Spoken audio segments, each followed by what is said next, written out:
গাছে জল দিতে হয়। গাছে জল না দিলে গাছ বাঁচে। এই গরমে এই গাছগুলোকে রেখে কলকাতায় চলে গেছিলাম। সেই গাছগুলো পুরো মরে গেছিল। সেই গাছগুলো এখন জল এনেছি। তারপরে সেইগুলোকে জল দিয়ে দিয়ে তবে গাছগুলো আবার সুন্দর সার ফারও দিতে হয়, তবে তো গাছগুলো বাঁচবে। এটাই তো তুলসী গাছটা ভালো হয়েছে, আর দু একটা গাছ লাগাবো। কিন্তু আমি যদি কলকাতায় চলে যাই তখন আবার কে জল দেবে, এইটাই ভাবনা। বন্ধুরা, ইনি হচ্ছেন আমার মা। সারা জীবন সুন্দর একটা ডিসিপ্লিনের মধ্যে নিজেকে সব সময় রেখেছে।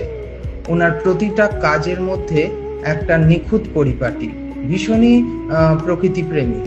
এখন কিন্তু বিকেল, সকাল নয়, দুবেলা নিয়মিত মা গাছে জল দেবেই দেবে। আমি কর্মসূত্রে দিল্লিতে থাকি, তাই মাও এখন আমার কাছেই আছে। প্রতিটা মুহূর্তে মায়ের কাছে আমি কিছু না কিছু শিখি।